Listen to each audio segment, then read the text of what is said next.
ग्वालियर जिले के प्रभारी मंत्री तुलसीराम सिलावट ने कहा है कि विजन डॉक्यूमेंट के माध्यम से ग्वालियर को शिक्षा, स्वास्थ्य और स्वच्छता के क्षेत्र में नंबर 1 बनाना है। इसके लिए सभी संबंधित विभागों के अधिकारियों के अलावा जनप्रतिनिधियों के विचार लिए गए हैं और जल्द ही इन्हें अमली जामा पहनाया जाएगा। शुक्रवार को स्थानीय बाल भवन में आयोजित विजन डॉक्यूमेंट की बैठक में कलेक्टर और नगर निगम कमिश्नर के अलावा सभी विभागों के प्रमुख मौजूद थे। इसके अलावा स्थानीय जनप्रतिनिधि भी इस बैठक में शामिल हुए। प्रभारी मंत्री सिलावट का कहना है कि केंद्र और राज्य सरकार की जन कल्याणकारी योजनाओं का क्रियान्वयन बेहतर ढंग से हो, इसके प्रयास किया जा रहे हैं। शिक्षा, स्वास्थ्य और स्वच्छता में निरंतर काम करने की आवश्यकता है। उन्होंने कहा कि प्रधानमंत्री आवास योजना के पात्र हितग्राहियों को जल्द से जल्द आवास मिले, इसके निर्देश अधिकारियों को दिए गए हैं।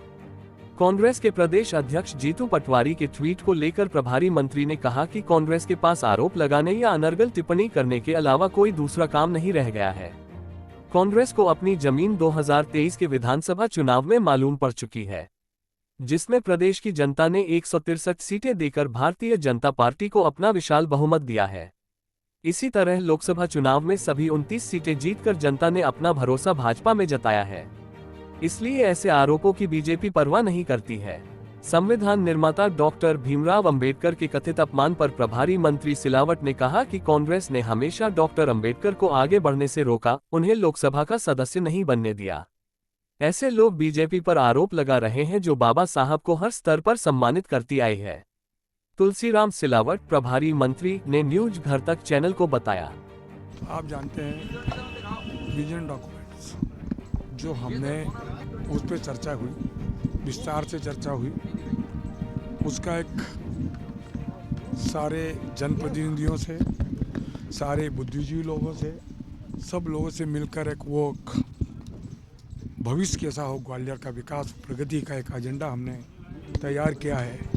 और उसी के साथ ग्वालियर शिक्षा में नंबर 1 बने, स्वास्थ्य में नंबर 1 बने और स्वच्छता में नंबर 1 बने और मिलावट के खिलाफ सख्ती से कार्रवाई की जाए और जितने भी काम चल रहे हैं उनमें गति आए। और जिस प्रकार से प्रधानमंत्री आवास जो केंद्र की कल्याणकारी योजना है, मध्य प्रदेश की जिस प्रकार से डबल इंजन की सरकार है, एक का नेतृत्व देश के प्रधानमंत्री जी करते हैं, मध्य प्रदेश का नेतृत्व सामान्य मुख्यमंत्री। जो कल्याणकारी योजना है, जो हमारे हितग्राही हैं, उनको उन सारी योजनाओं का लाभ मिल रहा है कि नहीं मिल रहा है, सही उनमें कोई बाधा, कोई अड़चन नहीं आना चाहिए, वो सुविधाएं उनको मिलना चाहिए। इन सारी बातों का निर्देश दिया है। जीतू पटवारी जी ने ट्वीट किया है, ट्वीट करके उन्होंने कहा है कि बीजेपी के लोग और चुनाव से पहले खुद को फ्लोपर बताते थे, अब फायर हो गई है। अब आप बताओ, कांग्रेस के पास क्या ना बोलने का ना बचा क्या है। अब उनको ये पता होना चाहिए 2023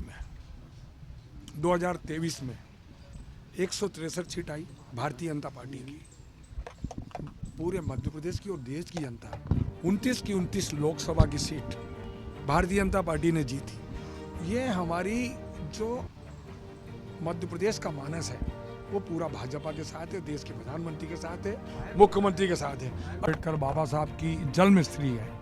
ये वो विचारधारा के लोग हैं कांग्रेस, जिन्होंने लोकसभा में डॉक्टर भीमराव अंबेडकर को जाने से रोका।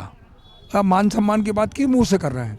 मान सम्मान की बात करती है भारतीय जनता पार्टी, देश के प्रधानमंत्री जी करते हैं, हम लोग करते हैं।